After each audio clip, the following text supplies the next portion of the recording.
At dahil sa kawalan ng pera noon, walang trabaho at maraming akong bisyo, kaya natuto po akong magnakaw sa iba't ibang paraan. At naging akyat bahay din po ako noon, kahit nga yung bahay ng pastor namin at yung simbahan ay niluluuban ko po pagka wala sila. Kinukuha ko kung anong maibigan ko.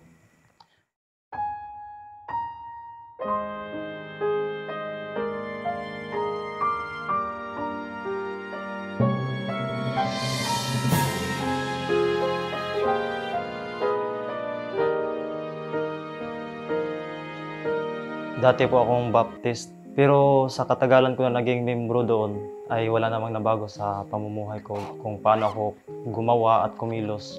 At mahilig ako sa mga kalayawan noon, na mga disco at inom ng alak, sigarilyo at pagmamariwana. At dahil sa kawalan ng pera noon, walang trabaho at maraming akong bisyo, kaya natuto po akong magnakaw sa iba't ibang paraan. At naging akyat bahay din po ako noon, kahit nga yung bahay ng pastor namin at yung simbahan ay niluluuban ko po pagka wala sila. Kinukuha ko kung anong maibigan ko. At may isang time nga na wala akong pambili ng sigarilyo ay nagnakaw po ako ng niyog. Habang nakatingin po ako sa aakyatin ko ay bigla kong naisip yung nabasa ko sa Biblia na sabi ng Diyos na huwag kang magnakaw. Tapos sa mga oras din na yun ay naalala ko yung sinabi ng pastor ko na lahat ng ating kasalanan na ginagawa at gagawin pa lang ay binayaran na ng ating Panginoong Hesus. Ang gagawin mo ay sumampalataya ka lang. mula noon marami na tuloy akong record ng pagnanakaw sa aming barangay. Noong 2020 ay nagdeklara ng totally lockdown sa Pinas, kaya wala pong masyadong lumalabas doon. At ang tanging libangan ko na lang po ay ang panonood ng mga palabas sa TV. Habang sa kalilipat ko po ng channel ay napunta po ako sa UNTV. Doon ko po nakilala si Brad Ely at ang kanyang daladalang aral. Lahat ng kanyang mga sagot ay nakabatay sa Biblia, kaya tumutok po ako sa channel. Habang sa kalaunan ng pakikinig ko ay yung may mga katanungan ka na nasagot. Tapos sa kaloob-looban ko, para bang masaya ko na di ko maipaliwanag, tila bagay yung kasagutan ay dumating na para sa akin. Di ko kasi alam noon na may lokal pala dito sa Surigao.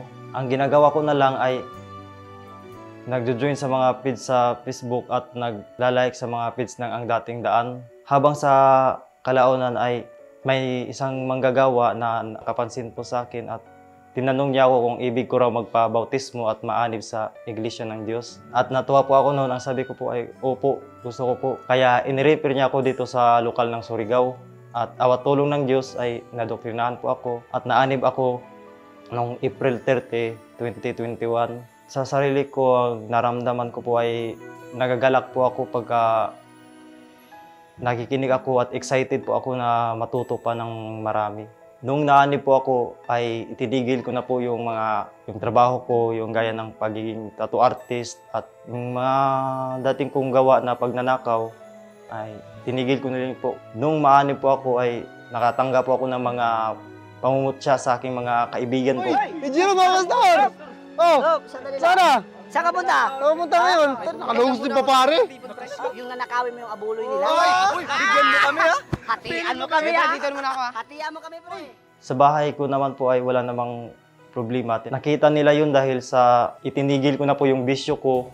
Natuwa po sila kasi di na raw ako magastos. Proud po ako nung maanib ako kasi nabago po ng aral ang sarili ko. Pinalitan ng mga mabubuting gawa yung mga dati kong mga gawang mga masasama.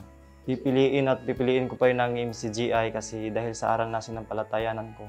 Kasi alam ko sa sarili ko na ito lang ang makapagliligtas po sa akin. Isa rin po sa mga umusig sa akin na yung kaibigan ko na katrabaho ko sa water station. Lahat ng reliyon, pare-parehas lang. Pera-pera lang naman yan. Niwala ka naman. Sos! Di na po ako umimik, di na ako nagsalita at talagang pinahirapan niya ako sa araw na yun sa trabaho kasi galit siya sa akin. Nung ginaganon niya po ako, ang naisip ko lang po ay yung aral na huwag gantihin ng masama ang masama. At napapatunayan ko po na sa pagkilos ng iglesia, mas napapatunayan ko na ito talaga ang totoo sapagkat sabi ng Biblia, ang tao ay hahatulan sa kanyang mga gawa. Habang nagsasagawa po ng MCGI Cares, yung LAL, ay nakita ko po yung mga kaibigan ko sa water station. Nagdi-deliver sila ng tubig tapos binigyan ko po sila ng pagkain. At sabi nila na Nagbago ka na talaga. Bait-bait mo na ngayon. masaya po ako nung sinabi nila kasi na-appreciate nila yung gawa ko. At napapatunayan ko sa kanila na tama ang sinamahan kong samahan. Bilang kabataan na nagpupursige po ako dahil nakikita ko po na dito po ako masaya sa paggawa sa mga activities po sa iglesia.